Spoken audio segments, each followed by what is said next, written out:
Gary. I knew someone would show up. I knew someone would make it. Oh, looks like we have a few people. Yeah. You know, it's one of those unscheduled ones that will disappear as soon as it's over. That is tasty. Got a fresh coffee. Everyone's gone to bed. I don't even think I got a cat down here. Everybody's gone.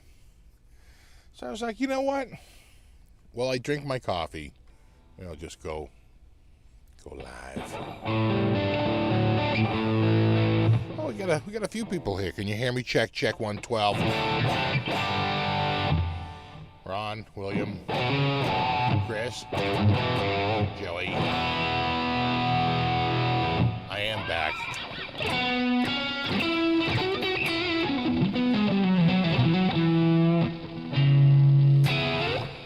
What's up, John? Charlie? What's up, Jeff T? Yeah, we'll do it one more time, John. You know, give it one more try.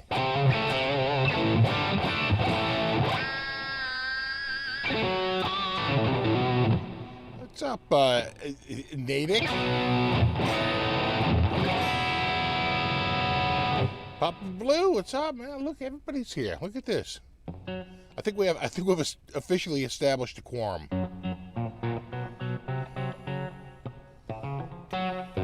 Oh no, Seraphy, did I get you with a bell notification? Sounds good. You can hear me fine. Check 1, 2. Can you hear me? The late evening sounds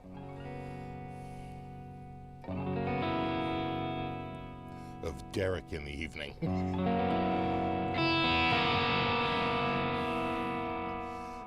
You remember when Eric, this will only some people know this, but you remember when Eric the actor was Derek the actor? This is Derek. Southern accent. I don't know who Eric the actor is, but I'm Derek the actor. They're the best. I really miss ETM. Count me in as a big ETM fan.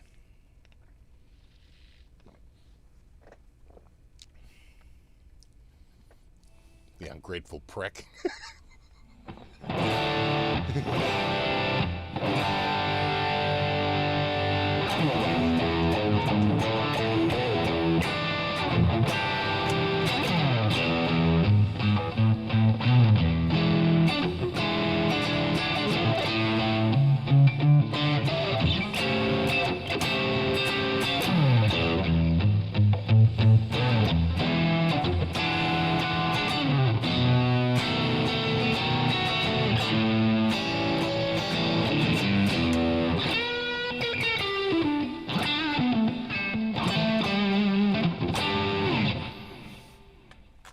It's just all made up. That wasn't the song. That was just a tribute. This is a medium. All right. This ain't a skinny neck. Now that said, Vola just came out with Mach 3, as we would say here in Boston. Your Mach 1 was your big, fat, old baseball bat chunky neck.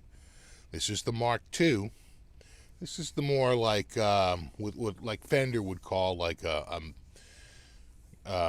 a big C, but like sort of like a medium big, right? It's a little thicker. Just 22 versus 20. So the new ones are 20 millimeters, and these are 22, I think, from front to back.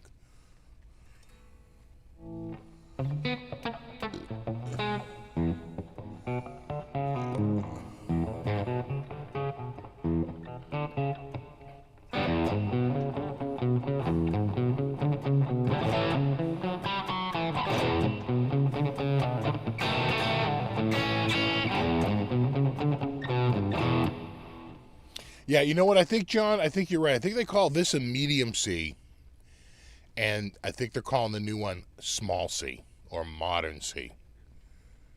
It has a designation that would imply that it's a little smaller. Yeah, happy Father's Day. We're going out to a restaurant tomorrow, so.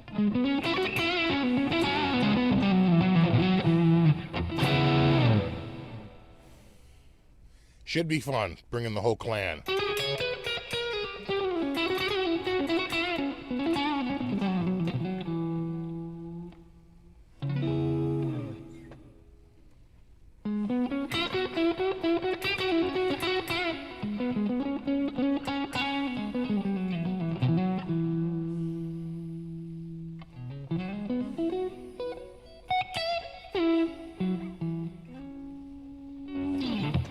I haven't played guitar since like earlier tonight. And before that, like a week ago, you know.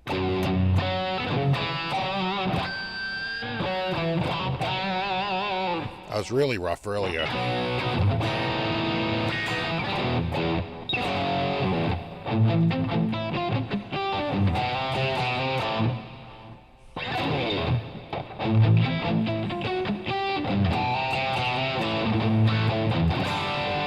Yeah, that's a Kramer Pacer Classic.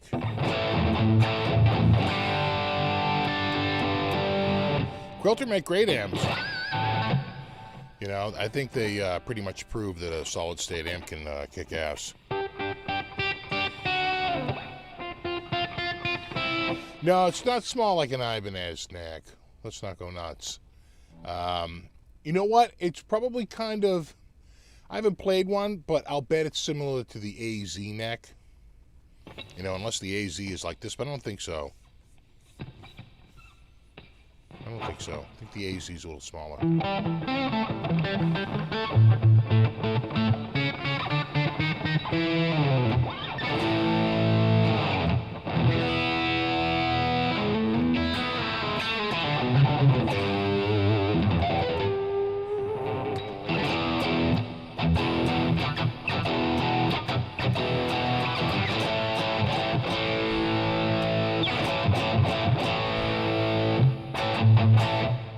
Then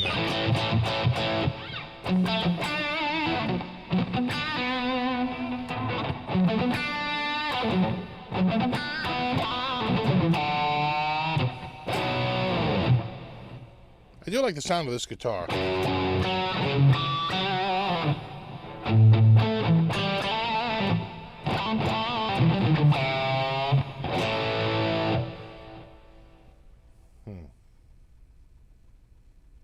You know how to get... give me 1 sec. Hold on.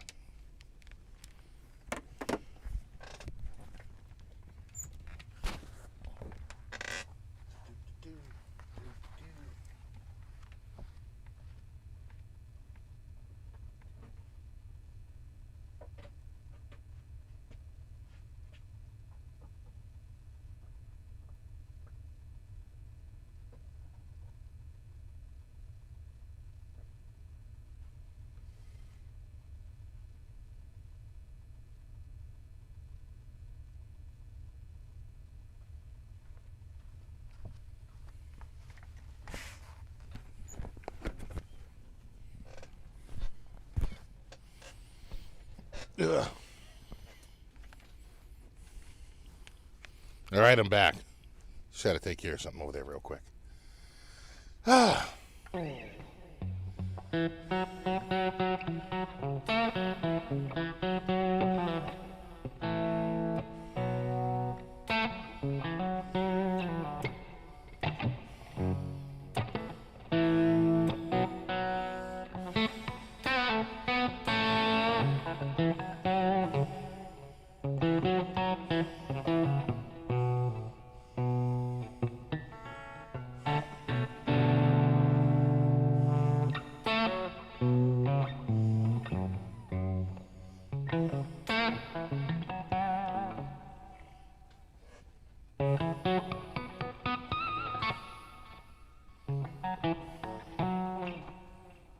I haven't seen any of the cats. I don't know where they are. They were going a little nuts earlier. They're probably napping now. This is the Vola Oz SFB. It's not. It's true. It's not. It's not a lie.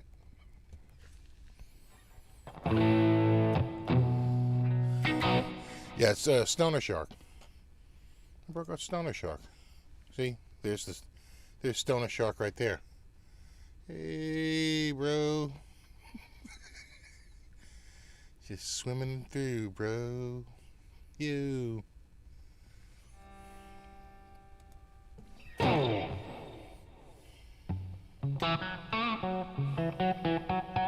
Oh, thanks, Rocker Friday. Much appreciated, man.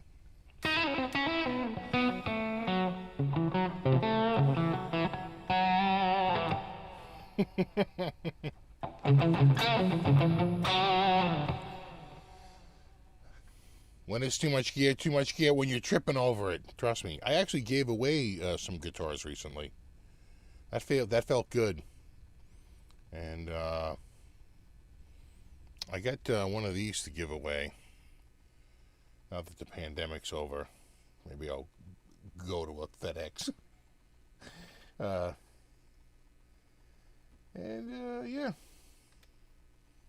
Yeah, you know, it seriously does get a little too much.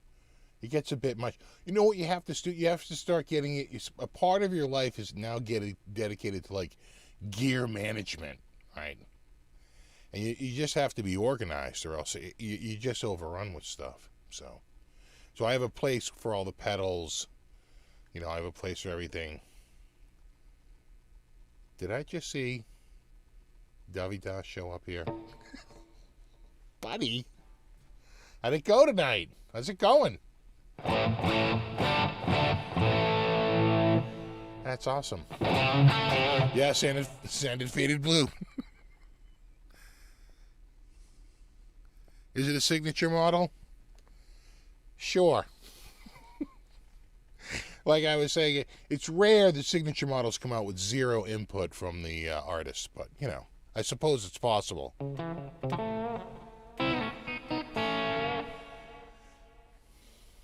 Aljon.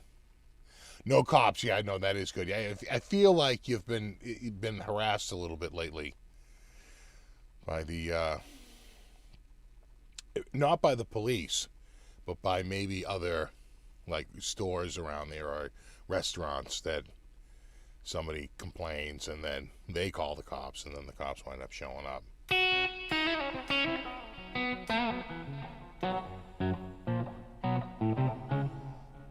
Happy Father's Day, Aljon. What's up, buddy?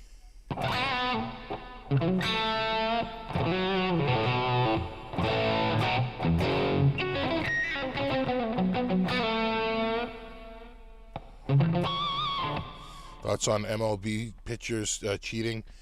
You know what? I think baseball has to take a good hard look at their product because, you know, their numbers are way down. And it's because, you know, long games and, you know, we got to spice things up. We'll have to come up with a few rules, right? Like if the dude's running down the base, you don't have to throw him out. You can just beat him right off the back of the head with the ball. I'm just saying, it would make it more interesting. And then you could learn how to duck and miss the ball, right? You could time it.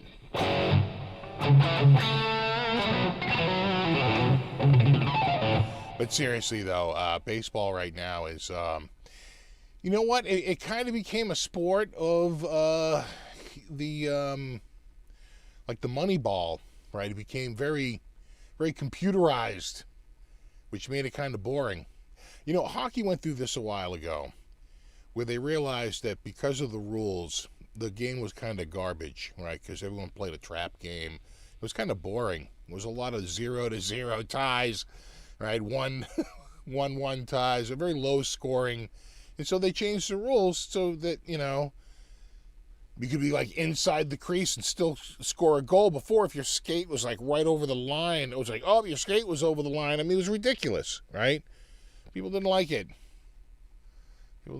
So, you know, they they've switched it up, and I think that baseball's sort of going through that right now, right? Baseball's sort of going through I don't know. I don't even know.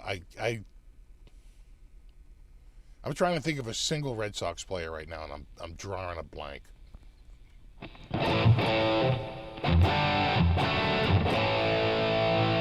Exactly.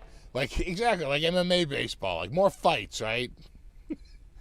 Like you can throw them out, but if the guy gets to you and like cracks you out and you drop the ball, then he's safe. I mean, come on, make it interesting. Jesus.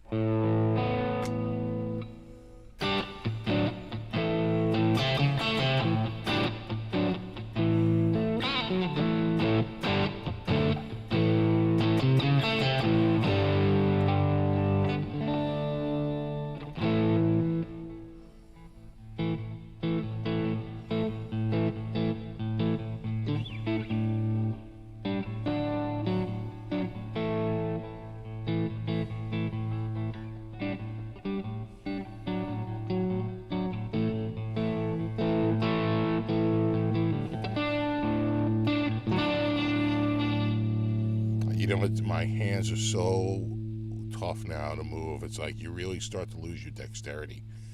And to get the pick back out from its tucked position to its main position is a goddamn chore.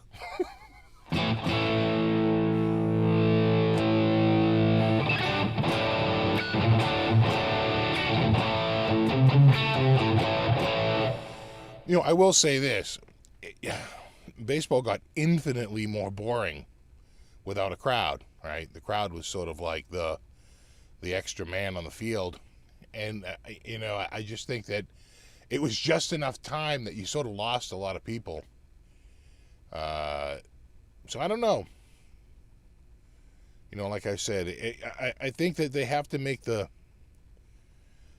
sport to the point where and what were they talking about? Like lowering the mound, right? Weren't they doing that, or right? Or making it a little bit farther away, right? Because it was the mistake. It was supposed to be so many feet away, and then so they're going to make it farther away, and who knows? Figure it out. They got money. It's like Jesus. But right now, no, I would say that baseball's in a little bit of trouble.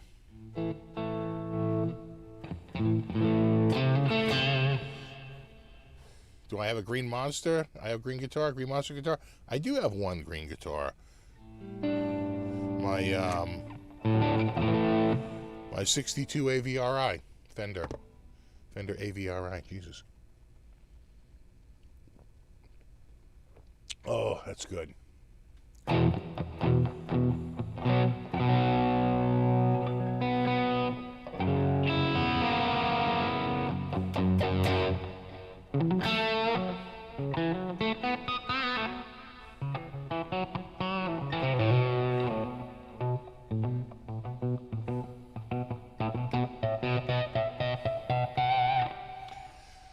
Which shred guitar do I recommend for around $2,000? Well, there's so many options at that price point.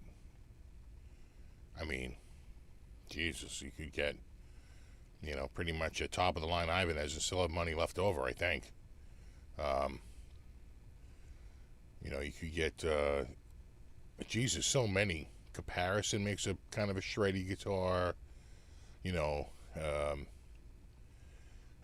Vola makes great stuff. But I'm thinking more like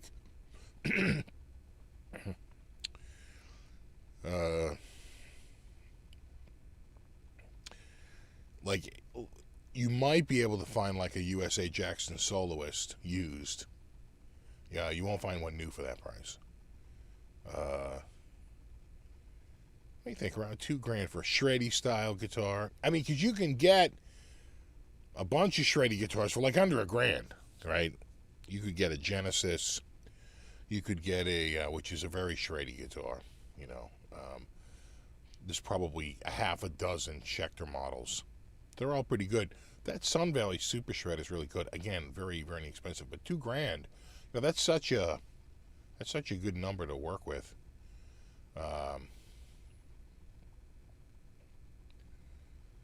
I don't know. Too many choices. ESP, yeah, ESP would be good. Have a good one, Mark.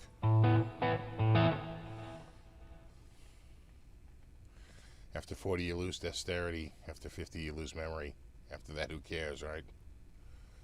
After that, your whole rectum just falls out, just completely out. Well, little something for you kids to look forward to. Hey, what's up, Amanda? How are you?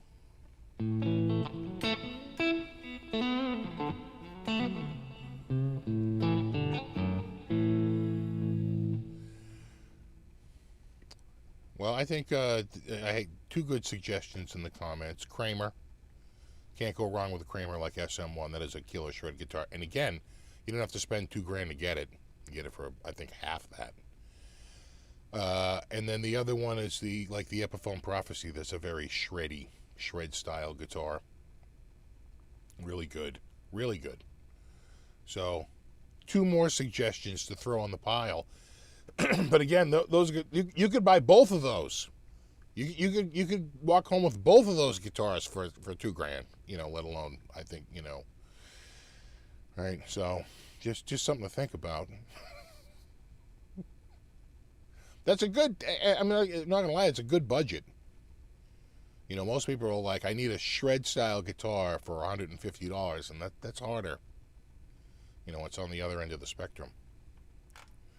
But yeah, Kramer's good stuff. The SM1 is awesome.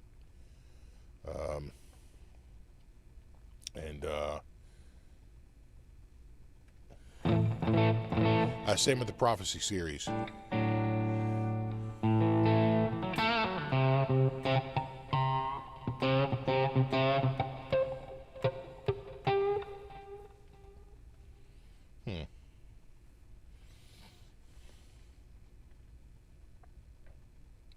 Caught you earlier, Steve, but was lurking. Nice to see you. Yeah, I know. I do the same. I go on some live shows and I never comment. Just hanging out.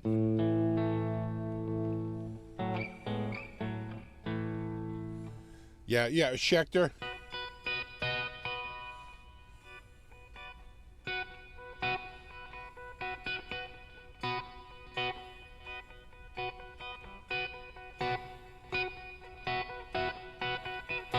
Yeah, I mean, if you want a real shreddy look, 7 Stars suggests the Night Swan.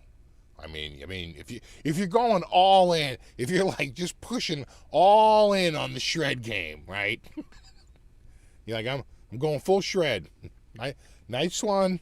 I mean, that's classic. What's up, James? I know, right, Mark? Why are we up so late?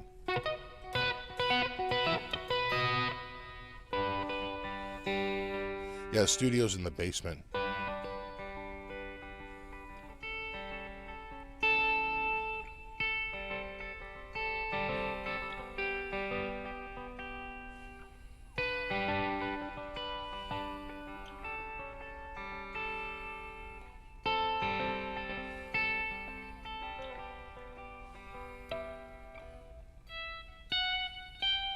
G.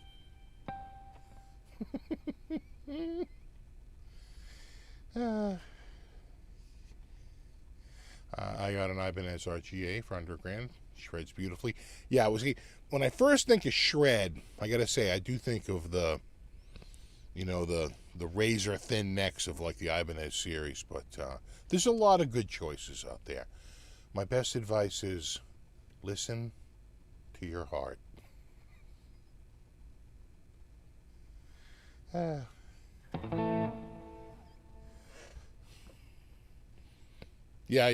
No, the Night Swan is super, super 80s. It was Vivian, but Vivian is he'd be more likely to be like.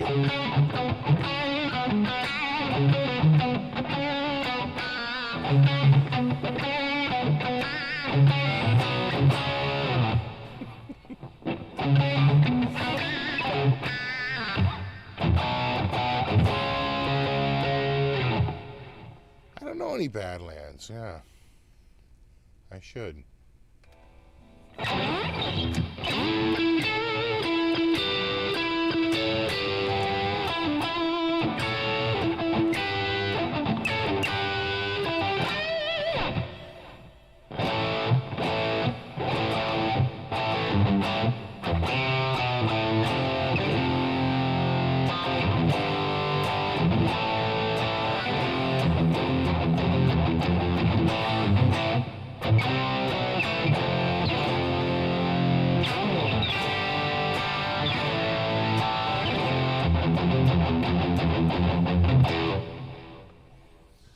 Should be able to find a used Satriani signature for less than $2,000.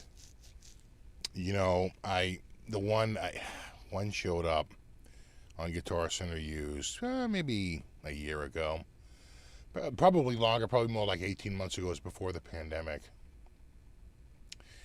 And it just lovable Guitar Center. Once again, they had a guitar that looked like a guitar that was cheaper, but they got confused, right? And so either that or it was the wrong picture, but it didn't, because the description was right for the picture. And it was I forget the JS series, but it's the one in the muscle car.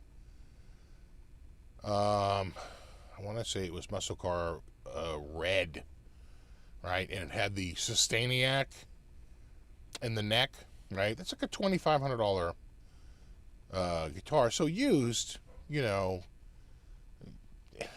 a bargain would be $1,600 or $1,700 or $1,800, but it was like $1,299.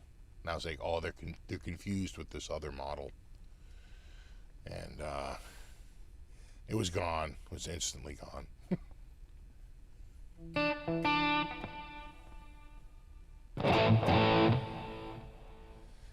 billion.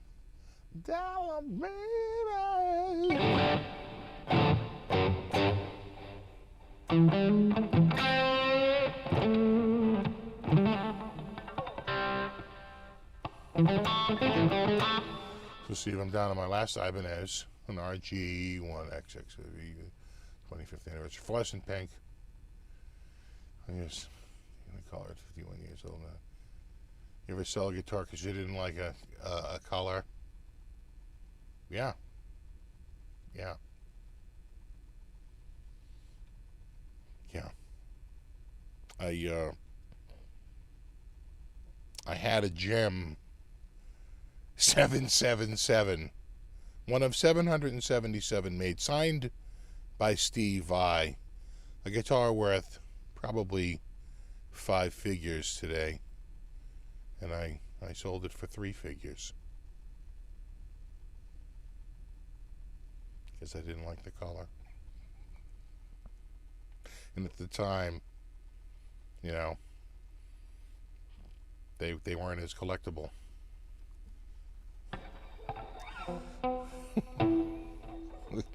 Hold on, gotta do the shame. Shame. Shame. Shame. Shame.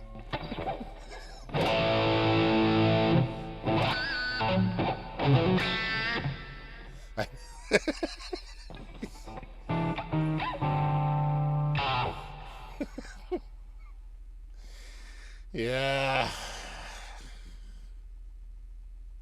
Yeah. It happens. Will you take 900? Sure.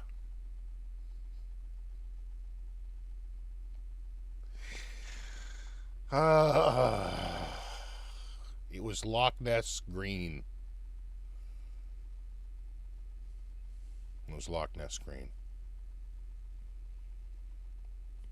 Yeah. And, okay, Ibanez was kind of funny. They would have all these great intentions, and then they'd sort of lose steam a little bit, maybe towards the end of the run. So, I had number 117, and that's early in the run when they're all gung-ho. And so mine came with the matching case with an aluminum anodized pyramid on the case with number 117 engraved in it, right? It was like the matching serial numbered case. And I had the palm stop, which is extremely rare, right? At some point they ran out of palm stops and they just stopped putting them on the guitars. But I had one because I had an early number.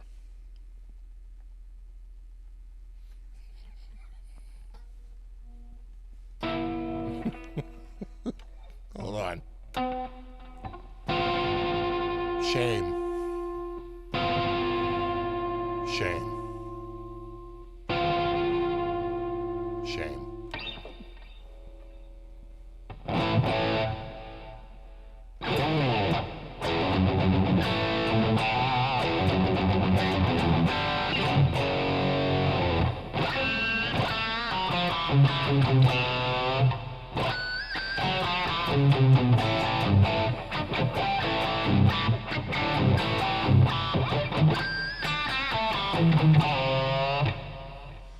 Did I have any cool cars growing up? One of my first...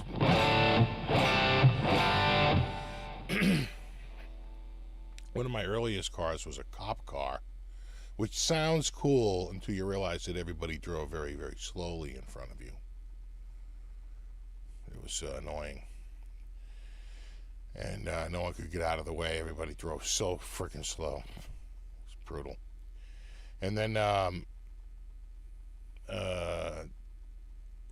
had a Mercedes for a while, a coupe, a 280C. And that kind of had like a problem. It would blow oil like crazy. I mean, it's hard to describe how much oil it would blow, but it would all of a sudden just blow like a crazy amount of oil out of the back. No one could figure out. Everyone said, oh, you need valves, you need this. Brought it to this one guy. He was an idiot. He didn't know what he was doing. Then I went to a German guy, who worked on exclusively Mercedes and Volkswagen, and maybe Volvo too for some reason. But he was basically a Mercedes guy, and he really knew his stuff. And he's like, yes, there's a membrane on the other side of the carburetor. It's often cracked or has... And he opened it up and it had a giant hole. A giant hole. He's like, there's your problem right there. He put that on and it was good to go. I got that car for $3,000. And sadly, that got totaled. Like a chick just got her license. She had it for like 2 weeks. And she was trying to take a left and she completely misjudged like oncoming traffic and she just plowed like right in the front of my car. It was like it was shocking. That was the end of that car. And yeah, that's probably the coolest car. After that, it was all minivans.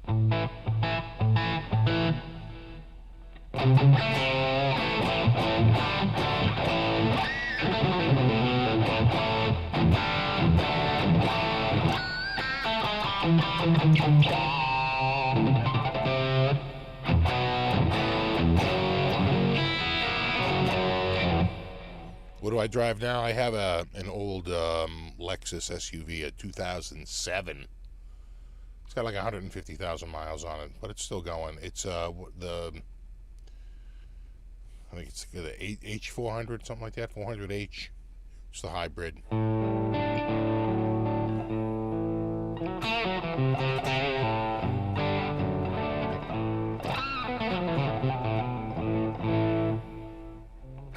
What's up, Nick? Yeah, that the Mercedes, when I totaled it, I bent the steering wheel. Right, that's what we used.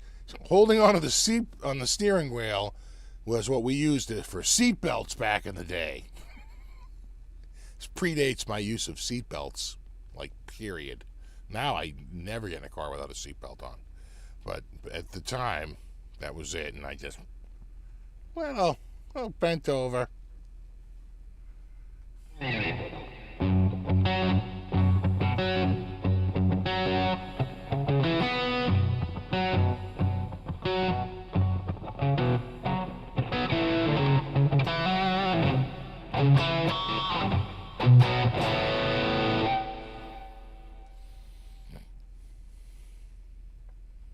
don't think it's LX. It's an SUV. Is it LX? I thought it was like RX, right? No? Maybe I'm wrong. Maybe it is LX. I don't know. I don't care. Like, get in car, turn key, car, go. That's all I'm interested in.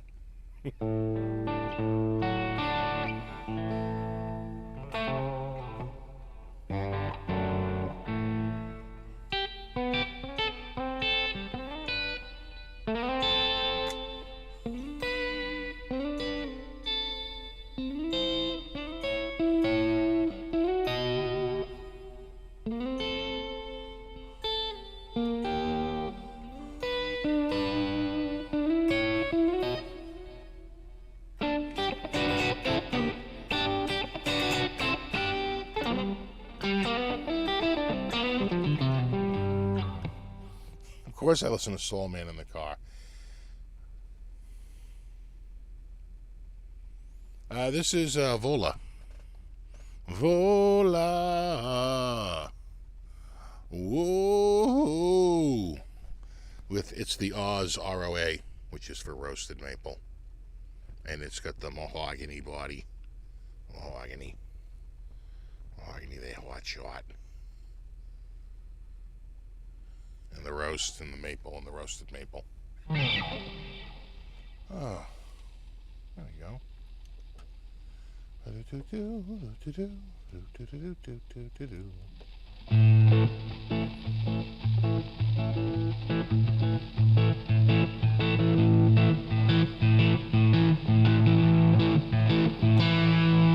Again, just trying to get the goddamn pick out.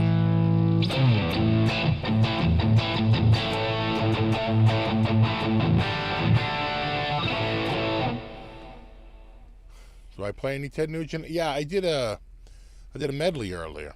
I did a Tedley in the earlier live show.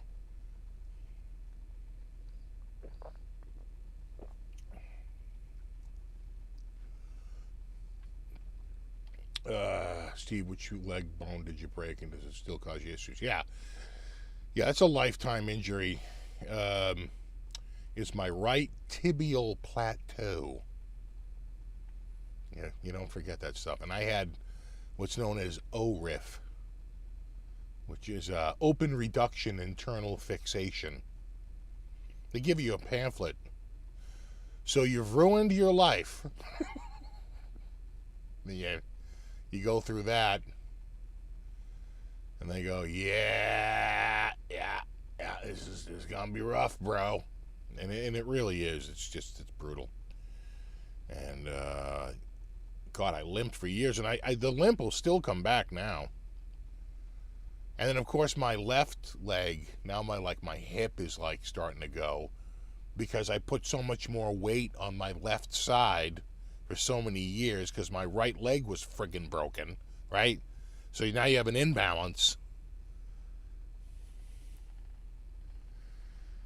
Anyway, exactly. I did a Tedley.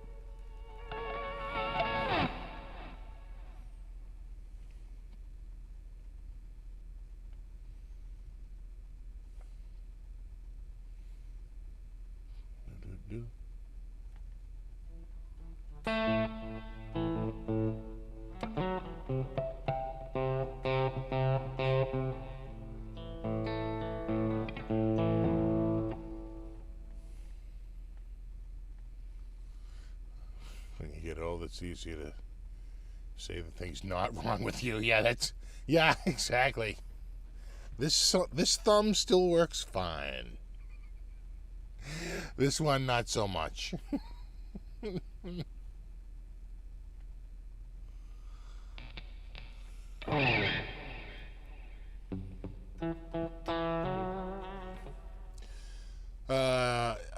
I have a VH stripe guitar, but it's not an official EVH. It's a homemade copy, which is nice. It's got an ash body and everything, but the neck is out having some work, getting refinished. But I don't have an EVH striped. I've never owned one. If you saw an EVH striped guitar on here, like the yellow or the white or the black and white and red, those were someone else's, most likely Bobby's. And he's had so many over the years, and I've had him on here, but I've never owned any of them, except for one. I got one last fall, but I quickly broke it up and sent the neck out to somebody to have it refinished.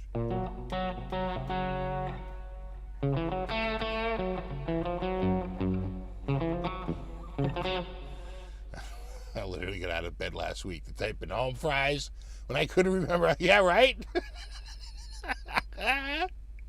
That's the power. That's the power of the home fry. Damn, that's funny.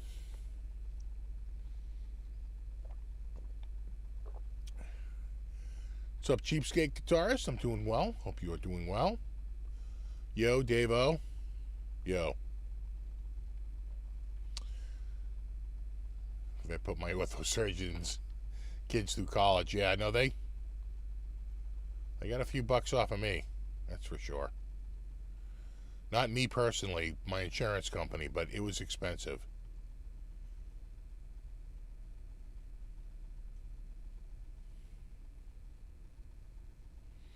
Yeah, they told me about arthritis. They're like, I mean, it was like a broken record how many were like, in fact, today's the 20th. Right now it's the 20th. At least here it is. If you're West Coast, it's not the 20th yet, but here it is. And that's when it was. It was the 20th of June, 2003, and I was in Bermuda. And yeah, I dumped the bike and broke it hard. I got like 15 pins and 2 plates in there.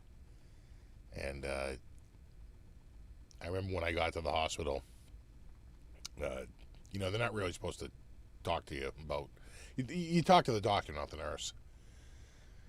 But the nurses would go, the radiologist was taking it, and, the nurse was there, and they finally took it, and I go, "It's broken, right?" And they were like, "Oh, yeah. Yeah. We'll have the doctor talk to you." And he's like, "This is really serious." He's like, the follow-up on this will be several years. He's like, "If I were you, I would go back home with it broken and have the work done." He goes, "You're going to need surgery." He goes, "Go back to the States. Go back home to Boston where they have plenty of good hospitals." In fact, the hospital I went to was literally like on the cover of, I think it was, what's that, not Newsweek, what's that one, USA Today is like, I think it was USA Today. It's like the best ortho hospital. Like, we rate hospitals, and for orthopedics, it was Mass General. Might have been, I forget who it was. It might have been Forbes, actually. Now that I think of it. Anyway, I went to Mass General, and it's an incredible facility. When they used to, I remember this is 2003, and they had a digital X-ray machine. I'd go in and take the X-rays, and he would call it up on a screen, and he could just sit there and just drag his finger up, and it would, like, seriously, it was totally shot in, like, RAW, right? And they could develop it, and he could, like, bring out to look for certain things, like, oh, yeah, okay, right, he'd get it just at the right, I want to look here and look for this and look for that. It was unbelievable. And that's, again, 2003, so going on almost 20 years ago. Just the sheer amount of cost, that stuff. Well, you could just tell at the time, because I just came from Bermuda, and they gave me my films, right? they're still using X-ray film because that was pretty common. My dentist only switched to digital like 4 or 5 years ago, right? Again, this is 2003, and they had it at Mass General, it's full on digital. In fact, that's how I have the pics. The only reason why I have the pics is he emailed them to me, like straight out of the system. He's like, "What's your email?" He could email them to me right out of my chart. I was like, pretty sweet. And then I told you, Boston University showed up. They were all excited because they were doing a study on people with severe leg injuries, like long term. They're like, "Oh, we heard about your break." Oh, like, great. Yeah. Yeah, I was telling Tom Quayle that story. He was laughing. He's like, "This is..." At one point he goes, "This is straight out of Howard Stern." I'm like, oh yeah, pretty much.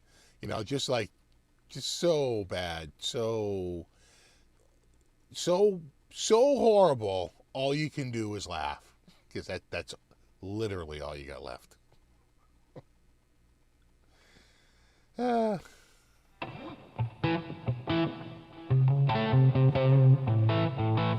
Actually, the airline was really good. It was Delta. And they bumped some people off. They probably paid somebody to stick in Bermuda for another day, right? They're like, we have to bump somebody. You start to lay out money. We have to get 2 people off this flight. And that flight was booked. And then when I got on it, that's a story in itself, just getting me into the airplane because they were on a tarmac and I couldn't go up the stairs, right? So they have to find a way to get me in, which they have a way to do it because they have to load certain cargo into the plane. So I just had to go through that thing. It was like this lift that they use to actually bring food in and supplies in. And they got me in through that way, through the service store, which is actually double wide. It was great. You get right in. And so they sort of rolled me right in. And then I just hopped along the seats until they said, "You can take any seat you want, and as long as it's not first class," because we already sold some seats. And once we sell seats in first class, we can't put you up here. Where I was like, fine. And so I just went to the first couple of seats in in the main cabin. And, yeah, that was bad. It was real bad. Again, it's a several hour story. Yeah. And I got back to the States and, they sent an ambulance to meet me there, and they picked me up. The ambulance was late, and they emptied the plane out, and then finally the ambulance showed up, and they wheeled me out, and they had given me morphine, right? Bermuda uses morphine. We use some Odone, Codone, whatever. They given me morphine, and morphine, if you don't know anything about it, will make you nauseous if you move around. So I'm like throwing up nonstop. And they're wheeling me out of the airport with 2 state troopers, a couple of EMTs, and my wife.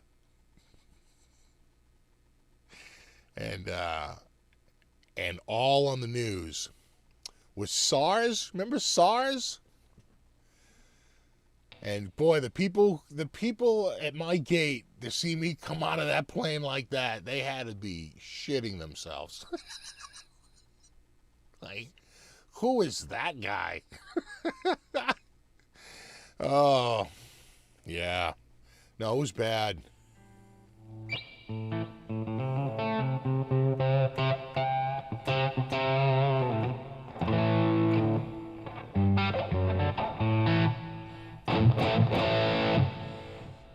How's my coffee doing? I got a little bit left here.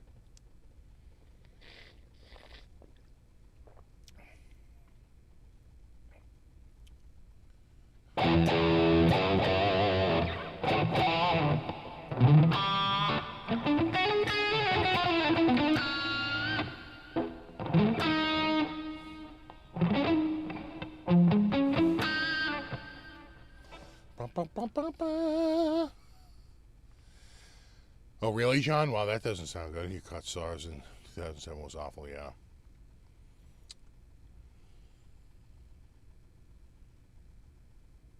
Really, yeah. SARS was a thing. SARS was a thing at the time, and me being sick had nothing to do with it. But it's just, it just felt like a lot of people were staring at me. So I was like escorted out of the airport on a gurney, pretty much vomiting nonstop. And then I calmed down for the ambulance ride. It was like the world's worst ambulance ride.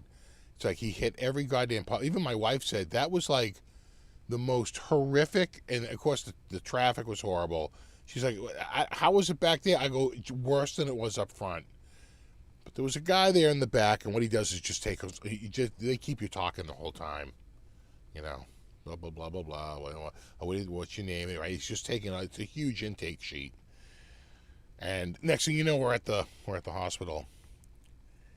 And I go in, and they wheel me off to the side. And boy, I start feeling nauseous again. I start throwing up. And when I tell you this is going on for a while, because that ride just agitated me just so much. And so I'm throwing up, and I'm throwing up, and I'm throwing up.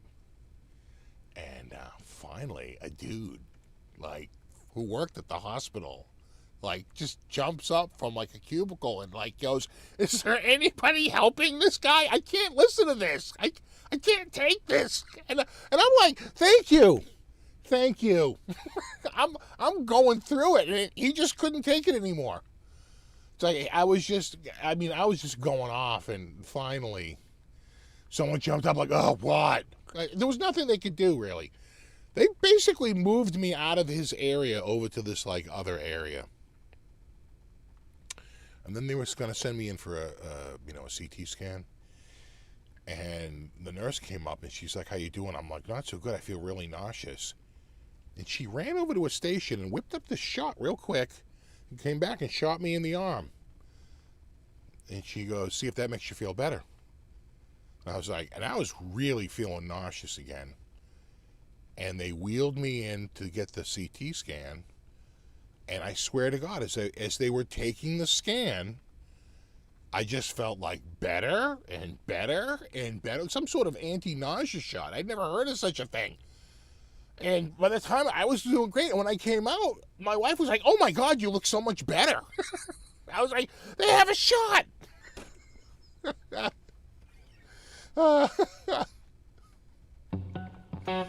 I was just so amazed that there was such a thing. I was like, I'm sitting here vomiting for a couple of hours, and now you tell me you have a shot? It's like, my God.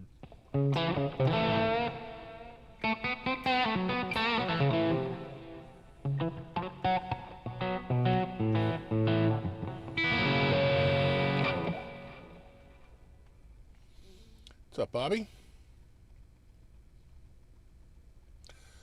Come to India once things get better. I don't know. I don't think you're going to be doing a lot of traveling for a while. They had a shot. I'm like, how long have you had this goddamn shot? It's amazing. It's amazing. What's it called? Phenergen? Phenergen? Phenergen? Phenergan? Whatever it was, it works. See, morphine is good, but you can't move around. They gave me like a shot glass full of friggin' pills to take, and like 12 shots in the arms. There you go. And then, of course, when I got to the hospital, they were stunned to find out I had taken a commercial flight. And they were so worried about me getting blood clots. They were like really freaked out. They put me on this like special machine for my other leg to like squeeze it like all the time, like constantly squeeze my leg. Oh boy, goddamn nightmare.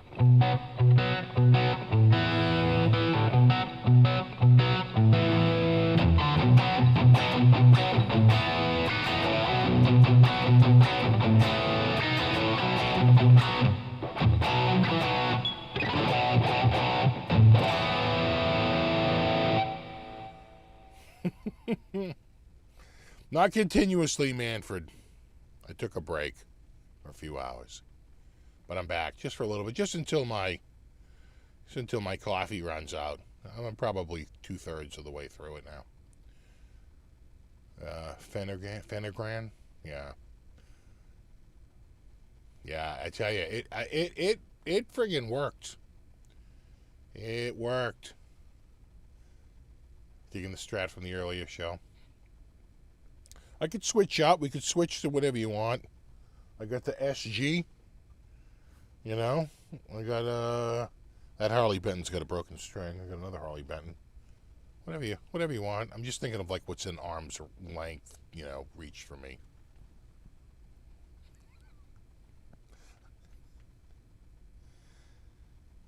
Morphine is terrible. I puke my guts out. Yeah, right? Yeah, I mean, it's like, I had no idea that it did that. You're fine if you're sitting still. But the second I would move it around, it was just horrible. I could do Les Paul Classic, too. I'd have to get out of my chair, though. It's a bit more work. My cats are, they're clawing the SG soft case. They seem to like whatever material the exterior is made of. I'm like constantly stopping them. I'm like, they just sort of like lay on their side and, oh, this is nice. Like, you crazy cat. Get out of here. All right, there we go. Do. There we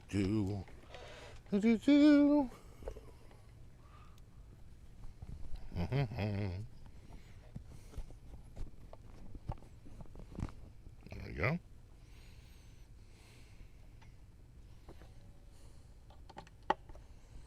There.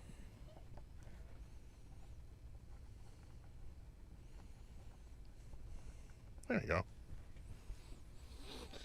Okay.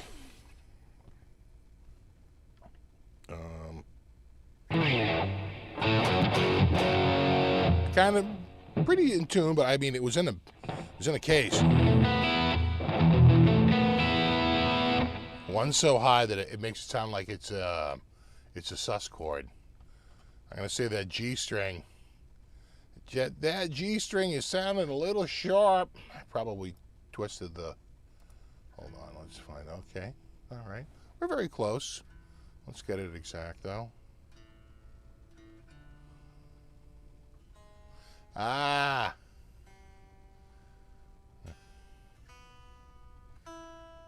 All right, there we go.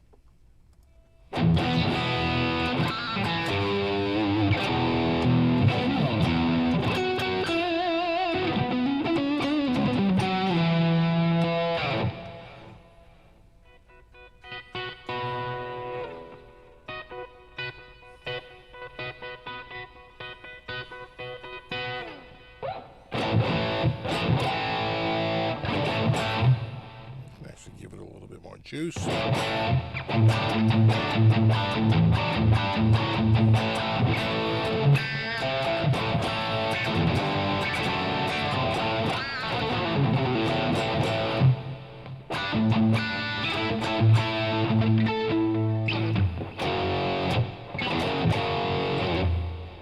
you go. There we go. Hold on, I gotta bring back YouTube. Where are you, YouTube? There you are. YouTube. There you go.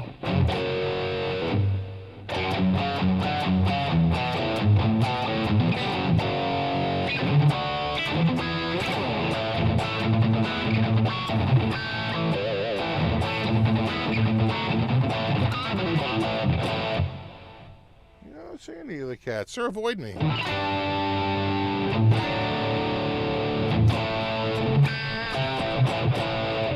Yeah, I still got the old tagger on it. I hear somebody up there. Somebody's walking around. Who's up at 154?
I'm using like a Silver Jubilee amp, but I have the standard stereo delay and stereo reverb that I use on all the patches.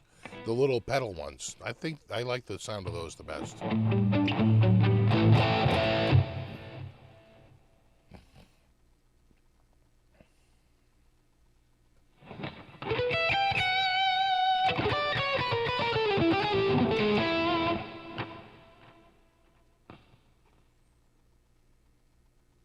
I heard someone come downstairs and go to the kitchen. But then it sounded like they went to the living room, not like they went to the back upstairs again. It's like, for what? But now it's quiet. Maybe they went back upstairs.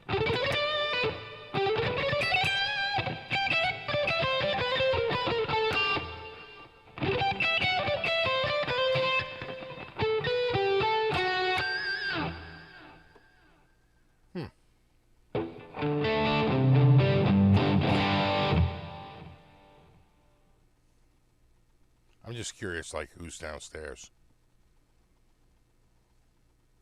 this late? It's definitely not my wife. It's one of the kids, clearly.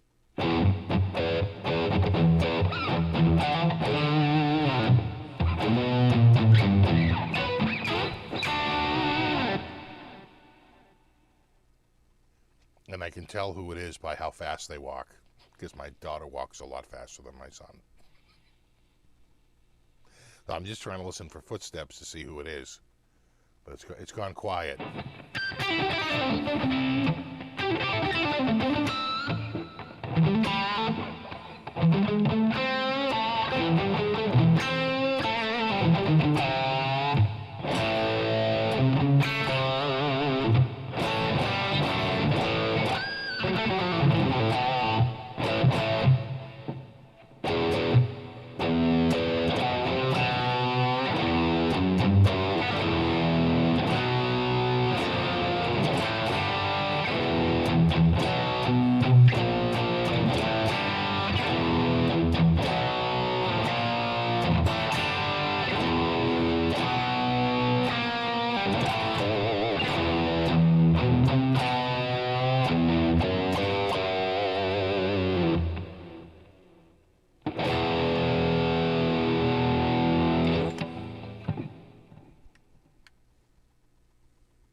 Pretty quiet.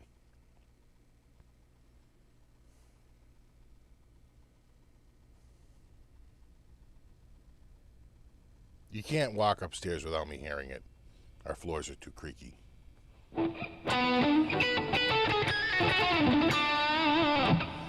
Thanks, 7 stars. Same to you. Happy Father's Day.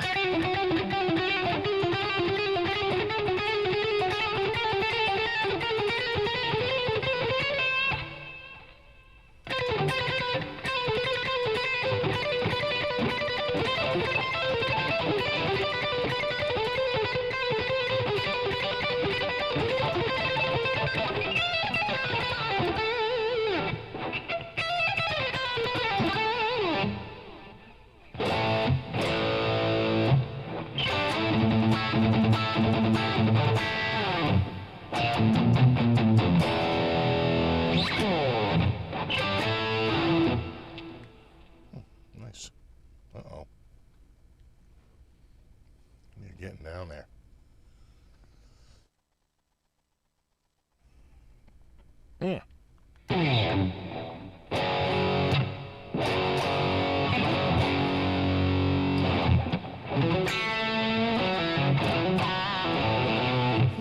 That I've always lived alone, right? It's just all figments of my imagination.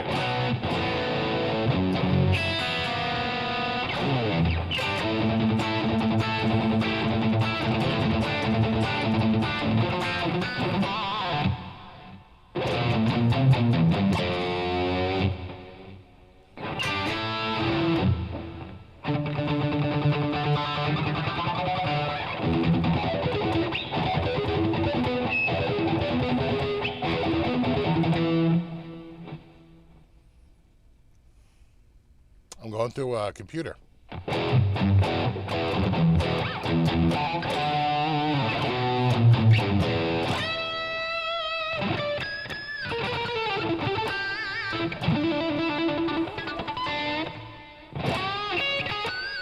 Actually, that's not D flat D.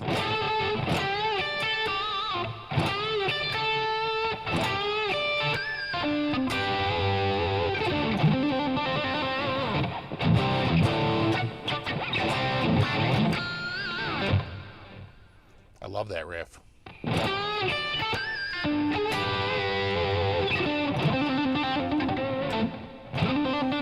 My trill has gone so slow. It's hard. Easy to pull off.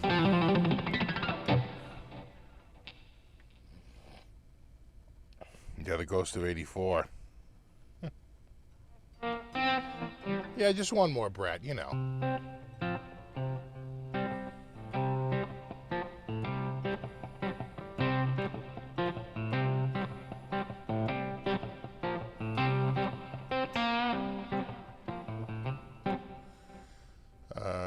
Go if you want to learn music theory. Well, there's probably a billion places on YouTube to learn it.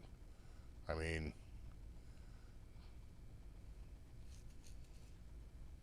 so many out there.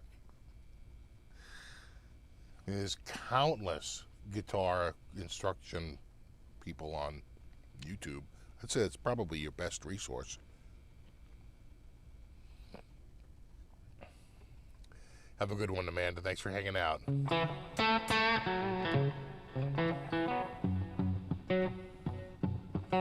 How strong is the SG neck joint? I haven't done a stress test on it, so I wouldn't know. I'm not inclined to find out what the pound footage is before it snaps. I wouldn't say it really flexes.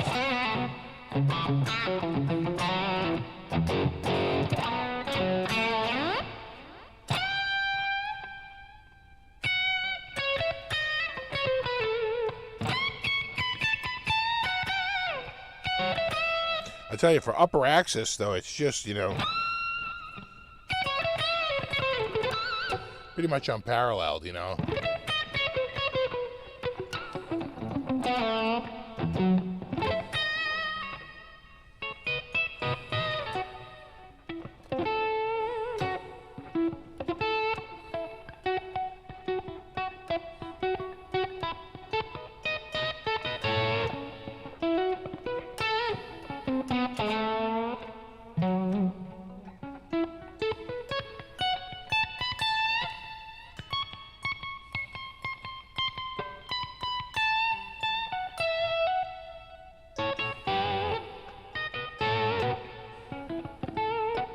That's one thing you do get a little confused, though, is you're not used to the neck being so far away from the body.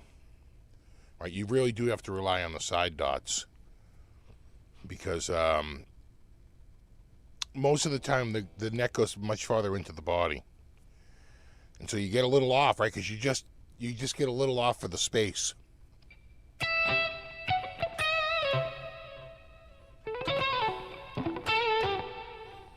We'll go to Bodycam. Na-na. Do-do-do-do.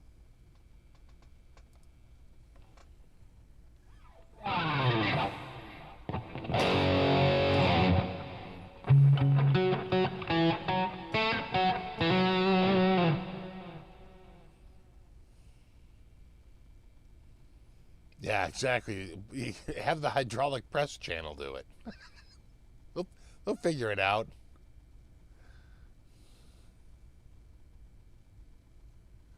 Yeah, I'm still up for a little bit.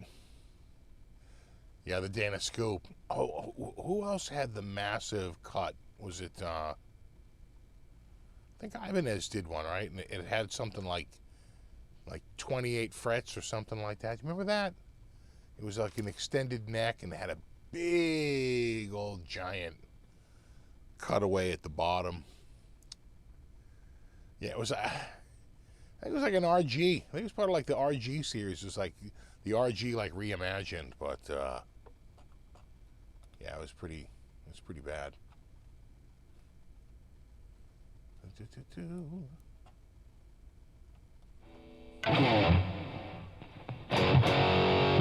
Yeah, was it 31 frets? Did it have that many? Yeah, I know you might be right. Maybe it was. It was like 31 frets. It was some like ridiculous thing. Yeah. But the last frets, because the scale is logarithmic, it's they're just so tight.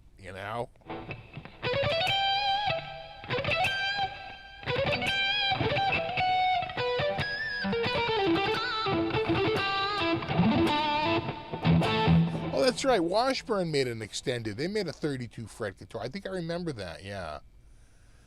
Yeah, an Uli Roth Sky guitar. Oh my God, there's a thing where Uli Roth is. I'm pretty sure it's Uli Roth. He's going over his guitar, like everything about it. And he's going to do something with Kirk Hammett. Kirk Hammett shows up, and he's all nice and friendly. And he goes, hey, he goes, on the way over here, I wrote a quick song. And he was like...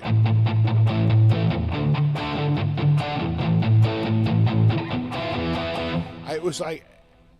And Uli, was being nice. He's like, oh, great, yeah, we'll do that. And he laughed, and there was a sort of a look on Uli's face, like, what was that? I wrote a song.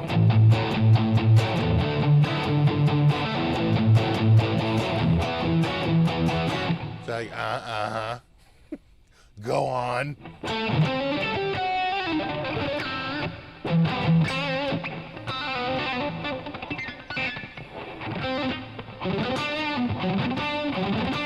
Amer Californian had 27. Interesting. Sky guitar? I don't remember that one.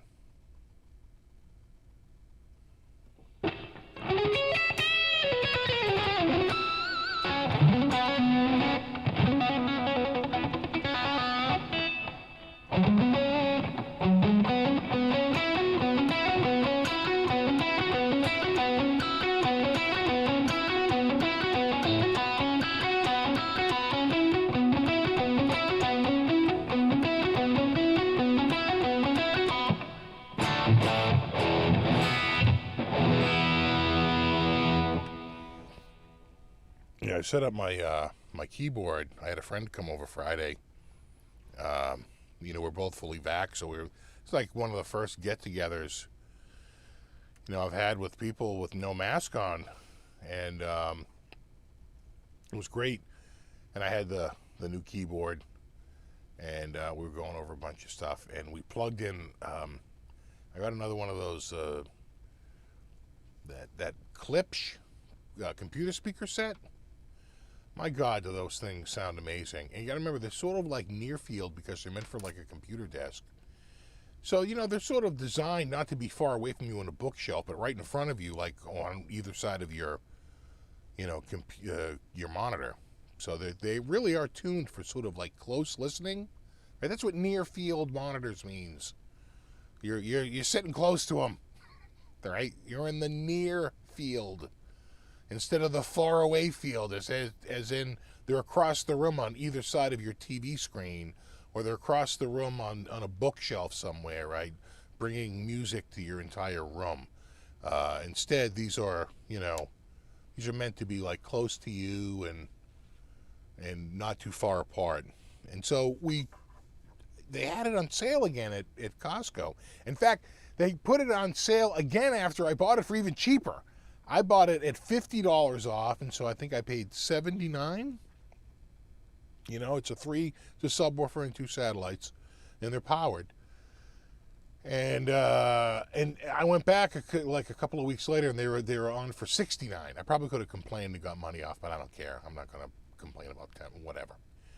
It's not worth the effort for the $10. But the point is that they do them on sale. Instead of 139, you can get them, either 79 or even as low as 69.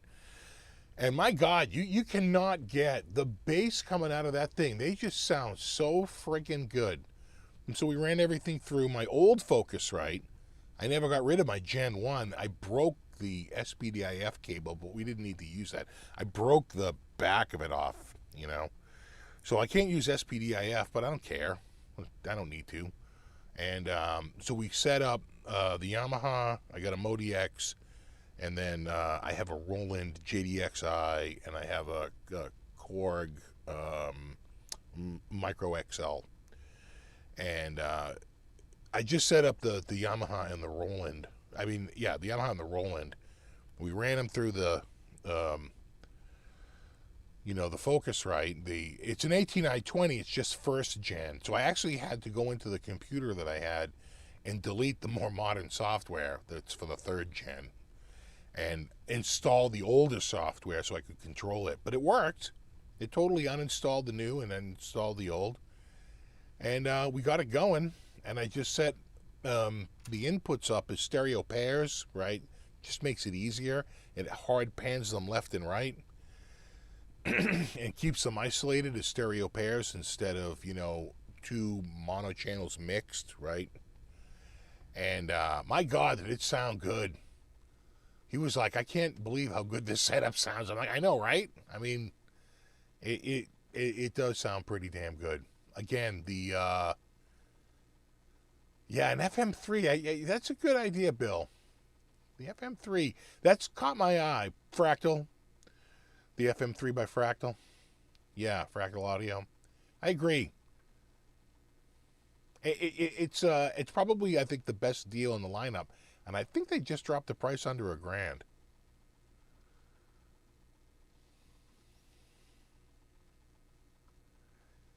Kind of speakers do I use for listening to music? Let me think. Mostly the computer speakers. In the attic, on my main system, I have the Klipsch, the same exact set, the three-way set up there. I usually listen with that. I want to say for the stereo in the attic, I mean, this is old. It's like 20 years old. I want to say they're Cambridge Soundworks. It's all that with a powered JBL subwoofer. And then down here, I've had these speakers that are extremely heavy. I think they're I don't know if they're like aluminum or something like that. Not the cones, but the housing. It's like a steel housing or something. They're very, very solid. And they're so old, but they still work. I've had that system like literally since like 1985. It still runs. No. Still use it.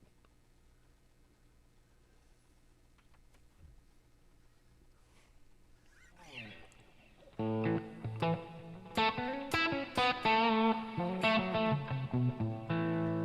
don't think have I used Softube? I don't think so. Trying to think. No, I've used STL. That's not Softube. That's STL tones.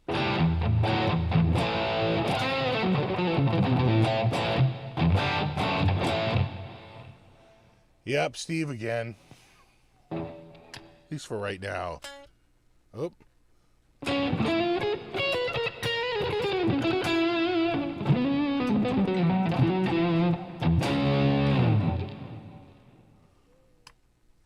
Haven't played a Tak Matsumoto. I've never heard of it.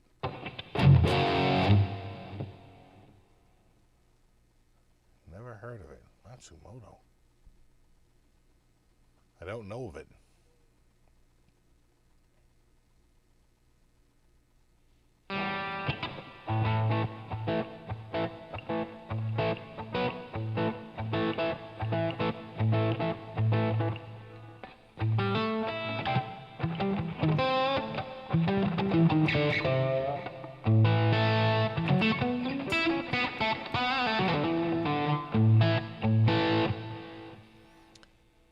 I like Motley Crue with Karabi. I don't think I know that one. Yeah, you know, I probably stopped buying Crue albums after... I'm trying to think of their last big one of the 80s. It's probably after Girl Girl Ghost. Was it Dr. Feel Good? That might have been the last one. Was that like 1990, 89, something like that?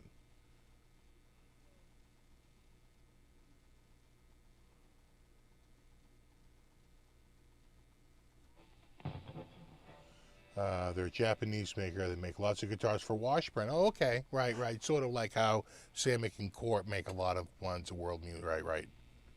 Interesting. Was it Theater? No, Theater of Pain was 85, I want to say. That was an earlier. Yeah, Feel Good was the last one of the 80s, right? I want to say it was Theater of Pain, then Girls, Girls, Girls, and then Dr. Feel Good. Does I have my order of operations correct?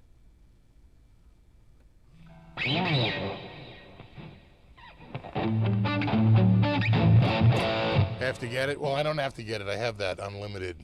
I have an unlimited music subscription with Amazon. It's probably there. It's startling how much that subscription gets you. It's the world's worst website, though. Their website is just brutally bad. It's just horrible. But the catalog is pretty deep. I'll say that.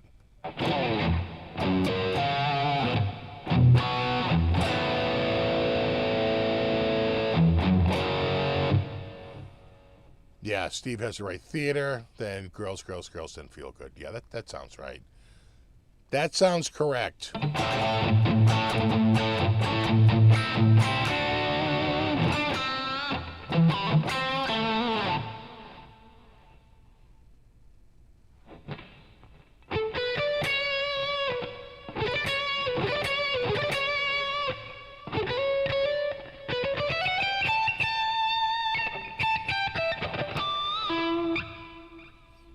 Yeah, Too Fast for Love, Shout, Theater, Girls, Doctor. Yeah, that sounds about right. Yeah, I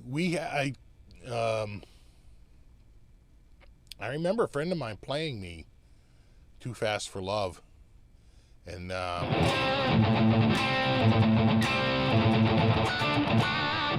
we were covering Livewire, and then right.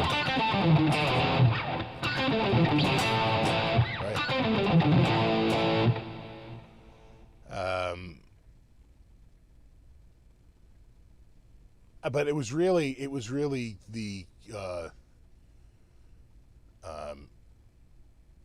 Shout at the Devil. That was the one that really, God, I remember buying that album and just really listening to that.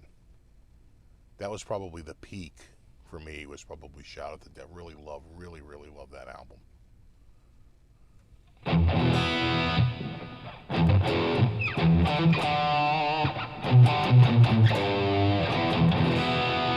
Yeah, and Rats EP. Yeah, I remember that. I remember Rats. That's right, Rats EP. Yeah. Yeah, they sort of got out there. That EP. Yeah, right. I remember that. That was sort of the first time you heard a Rat was that EP that they had early on. Totally remember that. Yeah. And then, of course, the album came out, which was actually pretty big. It had some love.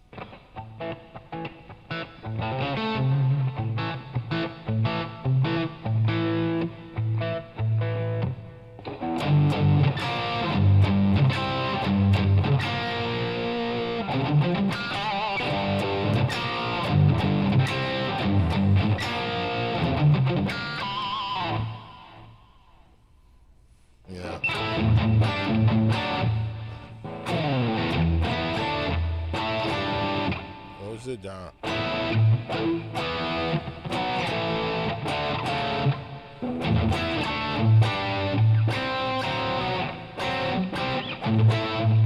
I forget it now.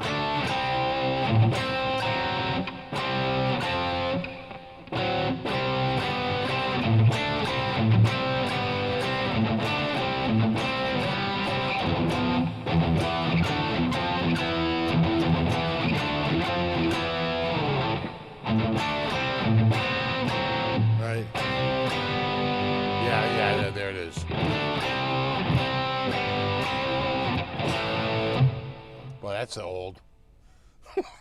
That's 84. What was that? Or was it 83? Now I'm trying to remember. Was Shout 83 or 80? I want to say it was 84, right? And Theater was 85.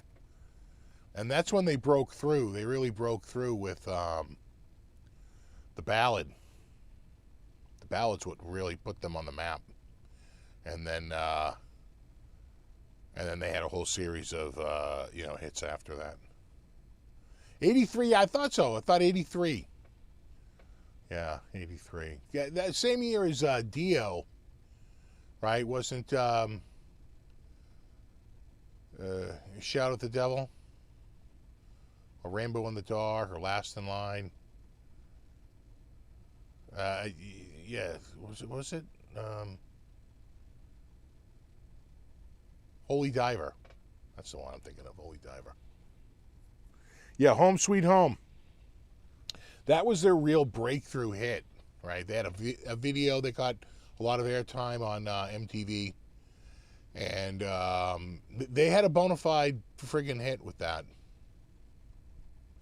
And then later on, like Kickstart My Heart, Girls, Girls, Girls, and, and quite frankly, Smoking in the Boys' Room.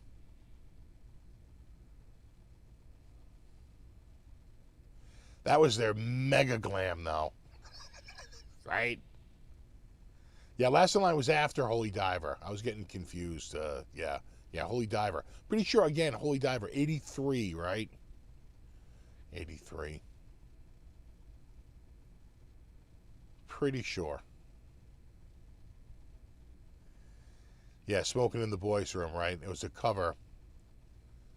Right, there was a cover of... what was it? Oh, yeah, Brownsville Station, right? Yeah.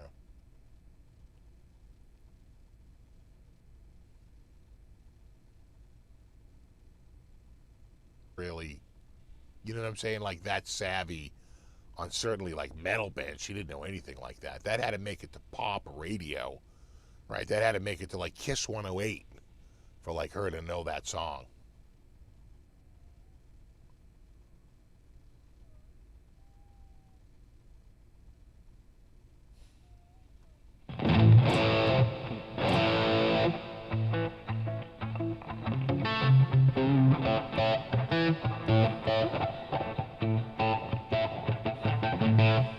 You were 16 back then. I was in 83. I was how old was I in 83? I was 17. And yeah, I was 19 in 85.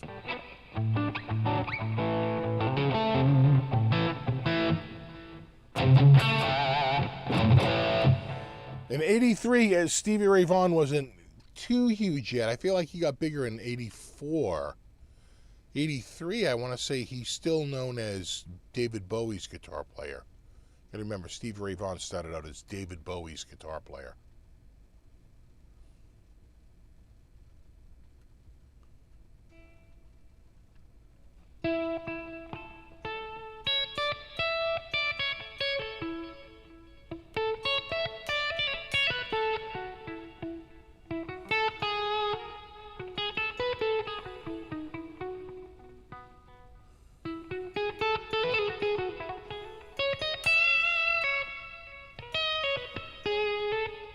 Oh, so was Texas Flood the summer of 83? Okay. Yeah, so he had to be out there by 83. I remember Texas Flood coming out. And he got a little bit of airplay. So I guess what was Bowie's album? Must have been the year before. It had to be 82, right? When was the one with China Girl? Right. Was it Sound and Vision? What was it? What was... Let's Dance. Thank you. Put on the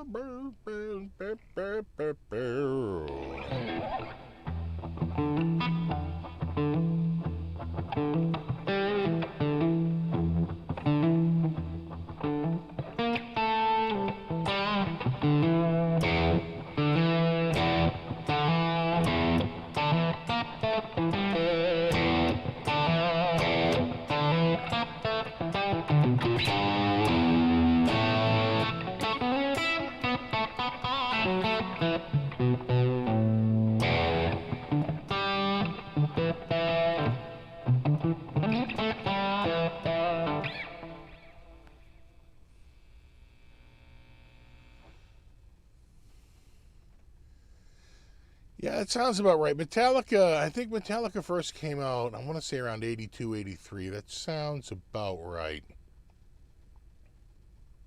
But Metallica didn't make it, I think, on the radio. When was One? That's the first real big song I remember by them actually getting airtime and actually being on the radio. Before that, they were sort of underground, you know. I want to say that's 87, could be 88.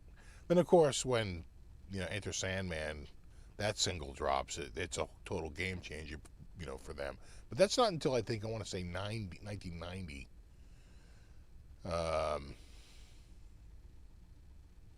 One was in 90? That feels way too late. I feel like One was like 87 or 88 or 89. I thought it was before that album.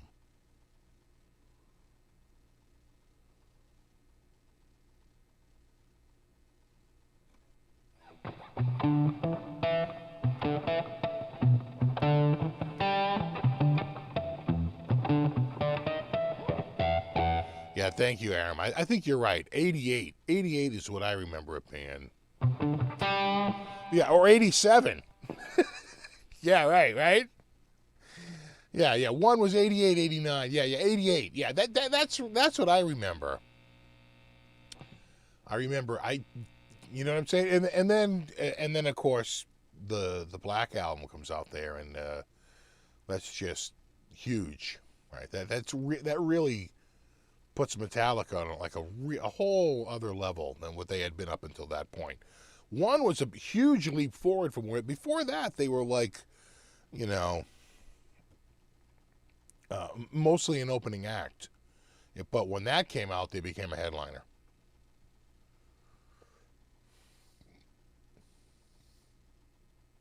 Yeah, I'm not that into Metallica either, but I remember the history.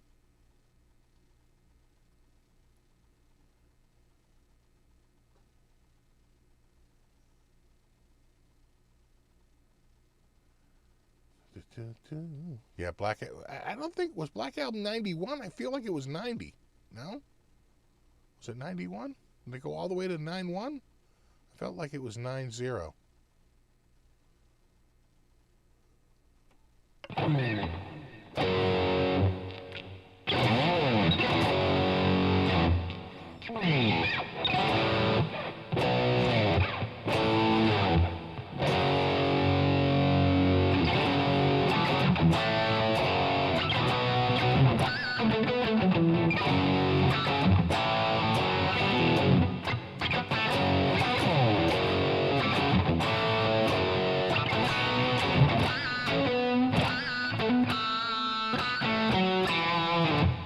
Was it 91? It could be.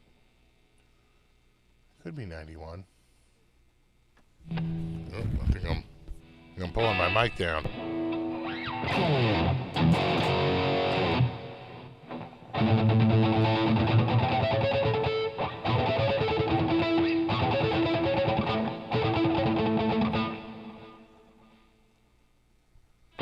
I love that, using the harmonics,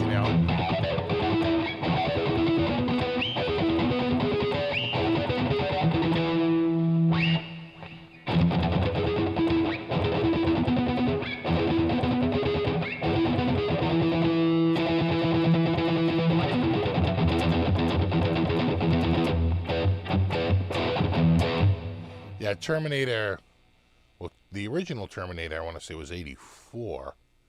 But T2 was like either 90 or 91.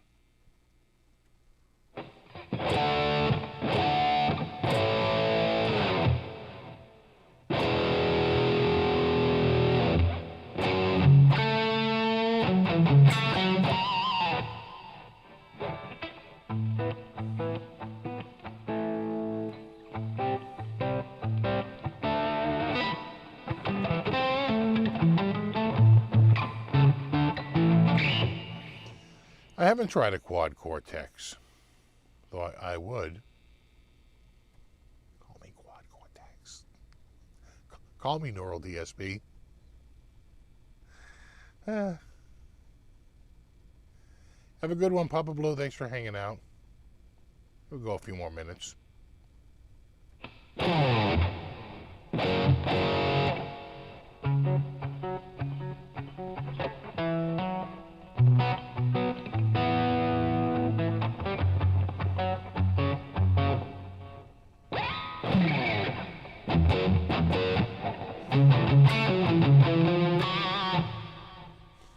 Yeah, Rambo. Though I remember the, really, when Rambo came out, it was, I felt like the best one was First Blood, right? That's where the whole,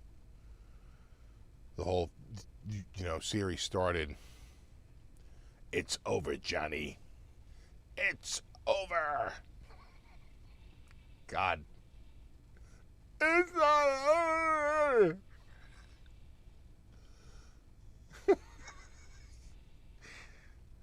It's over, Johnny. Yeah, Brian Dennehy in First Blood was just friggin' brilliant. Right? Brian Dennehy is just so good in that friggin' movie. I know exactly. I'm the only YouTuber not to get a quad core text for an unbiased review.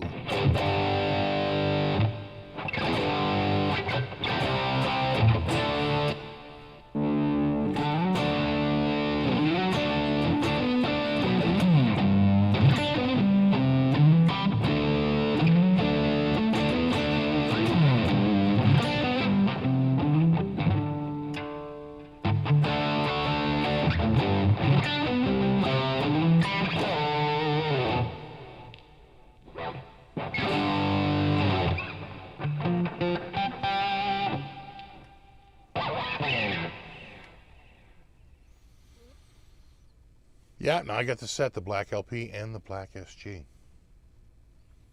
Yep. Ebony and Ebony. That was the original version of that song. And then he said, what if? Just hear me out.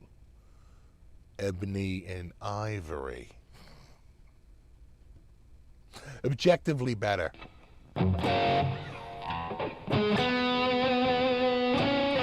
What does SG stand for? Steve's Guitar.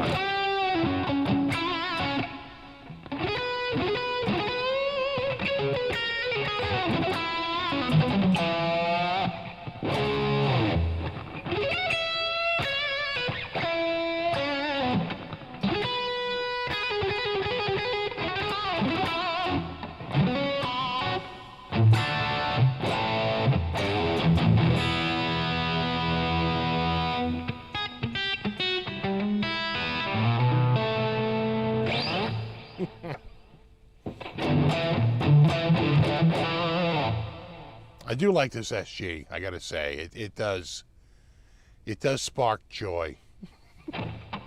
You see the joy in my face right now.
Looking here a little bit. Did I get into Dimebags playing? Not really. He came just slightly after I sort of got out of the metal scene. They sort of blew up in the early 90s. They were around before that, and I knew of Pantera, but I never really checked them out. They got real big in the early 90s, and by then I was really into more like funk and jazz fusion guys. Hiram Bullock, Mike Stern, John Scofield, God, in the early 90s, I probably saw Stern and Hiram Bullock like a half dozen times.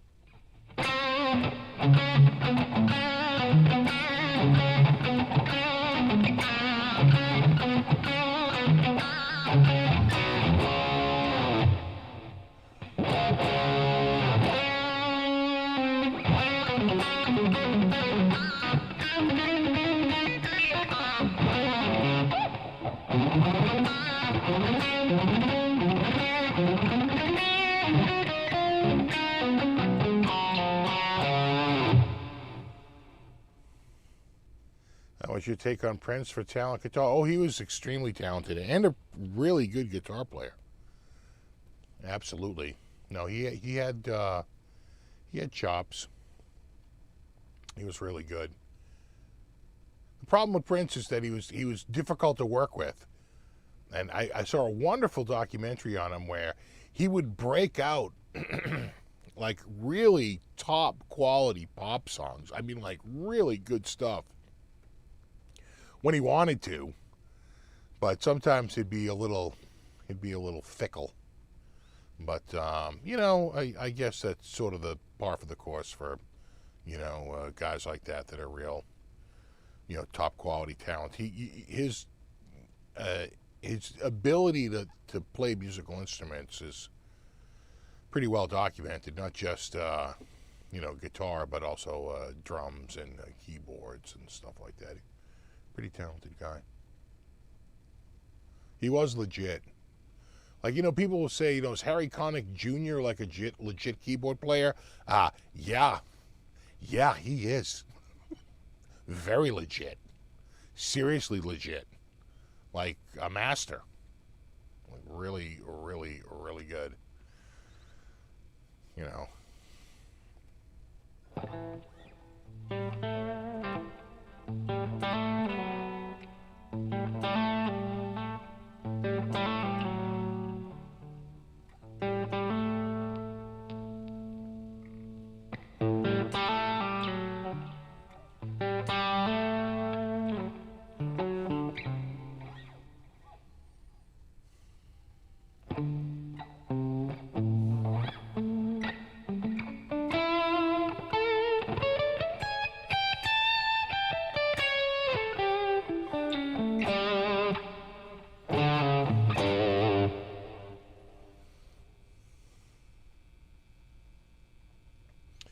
Mike stood at the Regatta Bar in Cambridge after the show. Very nice guy.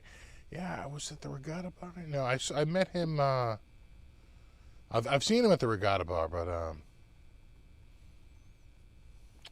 Night Stage. Remember that place in Cambridge? Across from the Necco Wafer Building.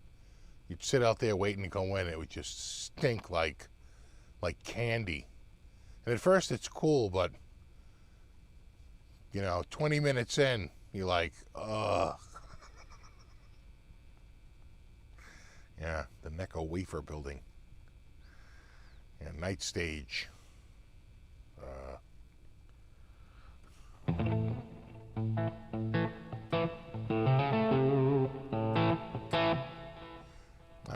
Rosie's was downstairs. It was like a restaurant. And so they try to get you to get down there and get some food. And then, they'd see you. But I knew a dude whose grandfather owned the place. And we went to go see Mike Stern one time. And we got there early, and they sat us at like pretty much like right up front, right down the front. And we were there with like the grandfather and them, and Mike just came out and just absolutely killed it. And then there was an intermission, and he sort of went to them and pointed to like me and my friend and a bunch of like maybe 2 or 3 other kids, and basically said they don't have to leave, they can stay for the second set. And so we waited, and then they told us to, like, you better find your seats because we're going to open the door soon. Then we just basically sat in the same seats we had before, except maybe even a tiny bit closer. And we caught the second set, which I will say wasn't as energetic. It was sort of losing steam a little bit, but it was still amazing. And in between, we got to get downstairs. And to be honest, it felt like you were bothering them, They were trying to like relax between sets, and we were showing up for pictures. But they were cool. We took a couple of photos, and I don't know if I ever got a copy of that photo now that I think of it, because it was the dude's like grandmother, who took it, or like, you know what I'm saying? I think it was his grandmother who took it, and again they own the place.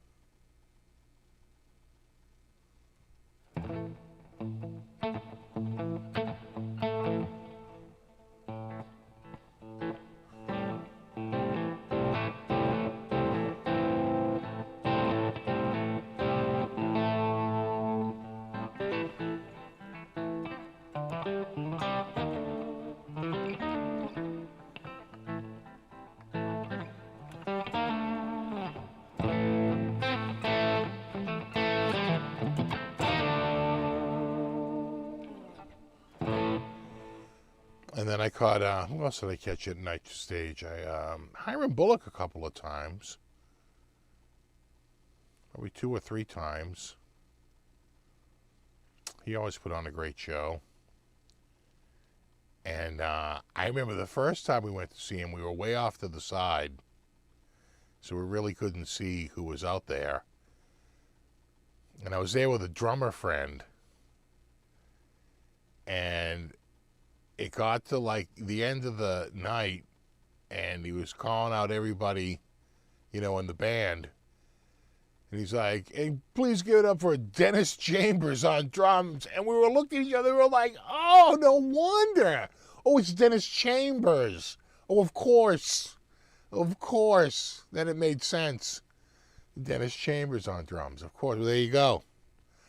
That explains a lot. Because we kept saying, man, this drummer is real. We couldn't see him because we were to the side. There was like speakers in the way. We couldn't see the drummer.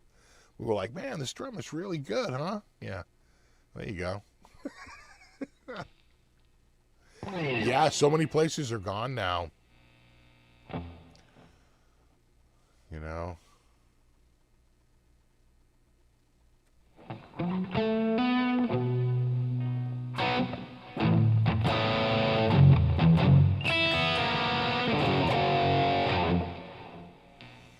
All right, dudes. It is 2:43 a.m. here.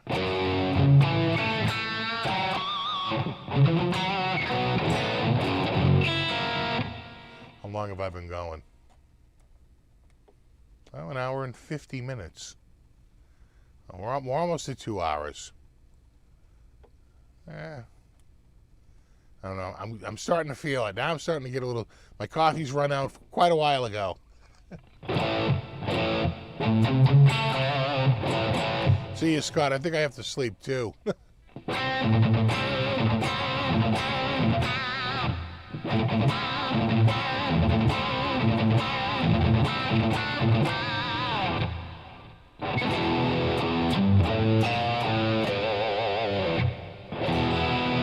Ooh.